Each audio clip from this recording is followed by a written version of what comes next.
The heavens declare the glory of God, and the firmament sheweth his handiwork. It's a beautiful evening out tonight. Just want to give a daily reminder to keep the Ten Commandments, eat clean, and fulfill the royal law. That's your 2 covenants of promise and the 2 great commands.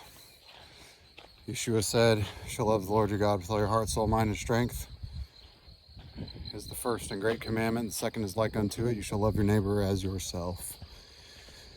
He's quoting Deuteronomy 6, what's known as the Shema, and he's quoting Leviticus 19, which defines loving your neighbor as yourself as rebuking your neighbor when you see them in sin.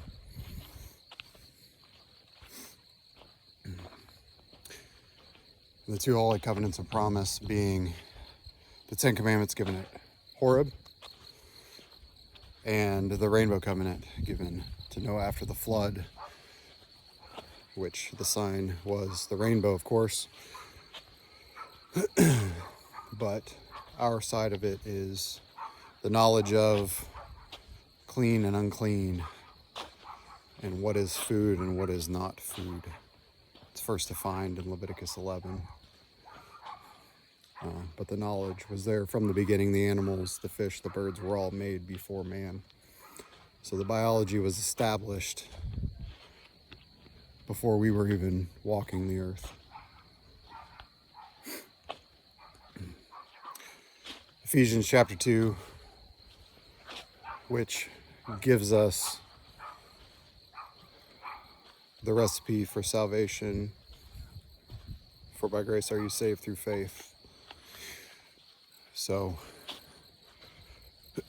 when you enter into the plan of salvation, when that grace of God, which is conviction, comes upon you and you believe, you start to be obedient to the 10 commandments and eating clean, and you receive the Spirit of truth.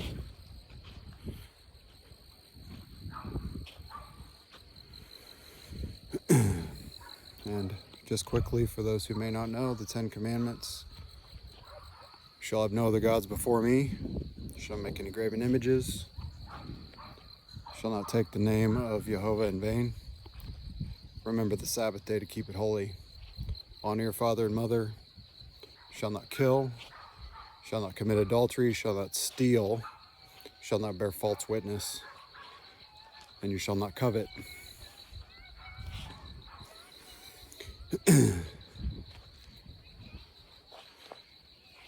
Keeping the 10 commandments is not difficult by grace through faith. We allow that conviction, that divine influence upon our heart to guide our steps so we might walk in the Spirit.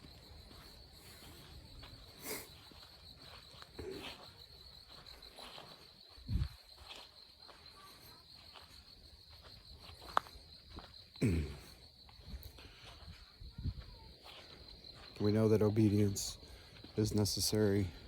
It's all throughout Scripture.